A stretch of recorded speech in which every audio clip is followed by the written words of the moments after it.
Alright guys, Tom here and welcome to a new video, and today I am reviewing Monday Night Raw for the 26th of August 2013. Now personally, I thought this show was really poor, really bad. Considering it was so bad, I decided not to do a full show review and just do a little small review of the last hour and just tell you the results of the show overall, so the first 2 hours and the last hour, but only reviewed the last hour, if that kind of makes sense. Personally, I did not think this show was great at all. At times I was falling asleep. I did actually go to bed after the 2 hours and watch the last hour this morning. It was just so bad. It was a 6 out of 10, if that. It just, most of the show was boring, lame, the segments were poor. It just felt like they were just trying to fill the time except for the last hour. It just was not great at all. We started off with Triple H presenting a gift to WWE Champion Randy Orton, which ended up being a car. I don't know if this was part of like an advertisement or a kind of sponsorship deal by the car company, but it was just stupid. I mean, you've got Randy Orton who could pretty much buy 20 of them cars with his money, but Triple H decided to give Randy Orton the car. This feud has really, this could really go places, but a car was not the good. It just didn't work. It was just awkward. It was just weird.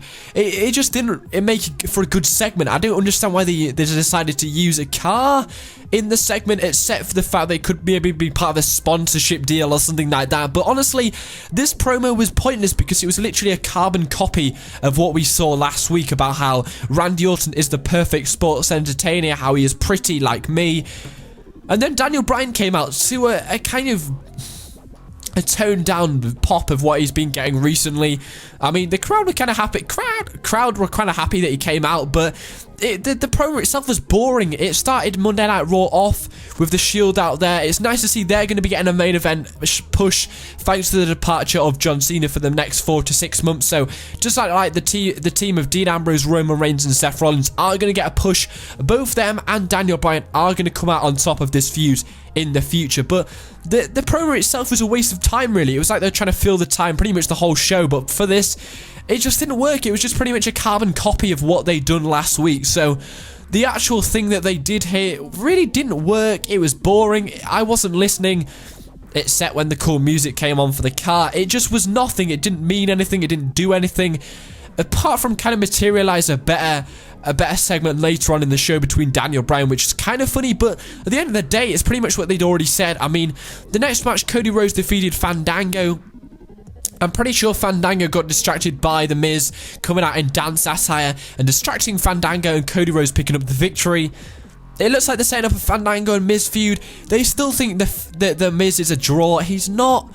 We don't like The Miz. He's so much better as a heel. The crowd don't care at all. It was just cringe-worthy. We don't care about The Miz. Honestly, we don't care. He's just boring. We like Fandango, but the booking of Fandango is awful. He's just turned into a jobber really quickly since he came out of WrestleMania and Extreme Rules with a win and a loss.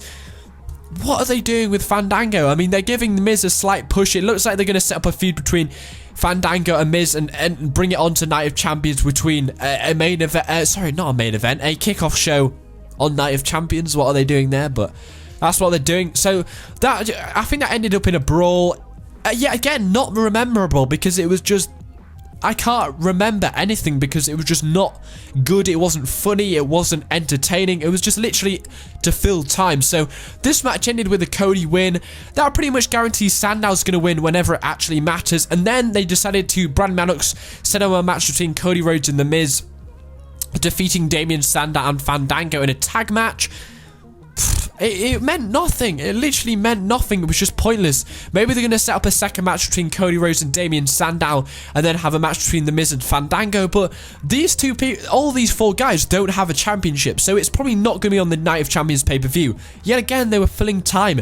It really didn't mean anything whatsoever. It was just boring. It was lame.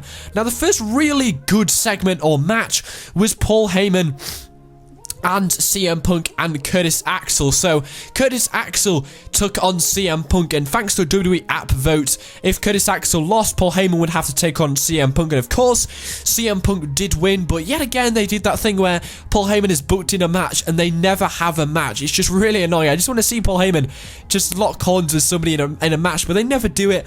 And pretty much Paul Heyman has some handcuffs in his hand, and he got Curtis Axel to tie up CM Punk, and he just beat him up with a kendo stick. It was a really, really good segment, and it does look like they're going to set up a match between Curtis Axel and CM Punk for the IC Championship, a Night of Champions, where CM Punk is getting downgraded to the mid-card. Does that like CM Punk's going to put over Curtis Axel, but this segment was pretty good. It was probably the best segment of the night. I think they booked this too early in the show. I could say that, but I mean, I think it came out at the right time when we were really getting stale and boring with the show. It just felt a little bit out of place how they booked it so early in the show. It's nice they got the WWE fans to vote. I would have much rather had Paul Heyman as the special guest referee, but the segment was good. I liked how they built it. It was pretty brutal watching it. I don't know. I like how Curtis Axel's getting a push from this, coming off a main eventer of CM Punk. I like how they're doing this. It could really, really materialize into a really, really good feud at Night of Champions. So far, they've booked a elimination match between Curtis Axel and Paul Heyman teaming up against CM Punk, where what happens is they'll have a 2-on-1 handicap match, and as soon as CM Punk pins probably Curtis Axel, then Paul Heyman will have to face CM Punk on his own in IC Champions. That's how they're doing it, but I did a video earlier how that's not going to happen. It's probably going to be an IC Championship match. Maybe Paul Heyman's going to get himself out of this match by getting himself injured or something like that. CM Punk's going to beat him up so much. Now, the next match was Brie Bella versus Natalya with all the Total Divas out, and AJ Lee cut an awesome promo. Wow, that was really, really good. It's basically about how it's saying all the other women were not great, and how she deserved the spot, and the other divas are only on TV because of Total Divas, which also was a pipe bomb. It was awesome. Now, Rob Van Dam defeated the World Heavyweight champion Alberto Del Rio, so he gets his Night of Champions match. Why are they giving this match when it's a pay-per-view worthy match? I don't know. But then when it really got started to go was WWE Champion Randy Orton defeated Christian. Christian hit the spear, but as soon as that, he got RKO'd, and Daniel Bryan was shown in a segment later after Randy Orton won on the big Titantron, where he sprayed yes all over the car. That was pretty much the only reason why they got the car in, but Randy Orton won that match, and then you saw that segment with Daniel Bryan.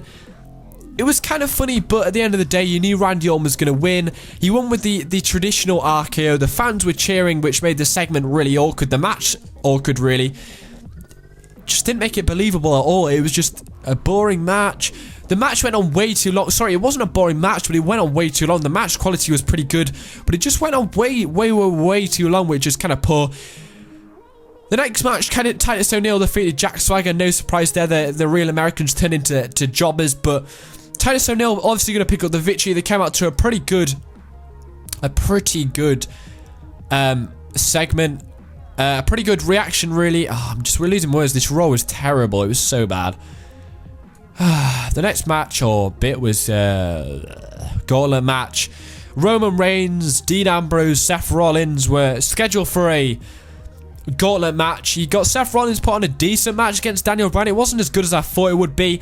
Then Dean Ambrose straight away got into the match as soon as Daniel Bryan won over Seth Rollins.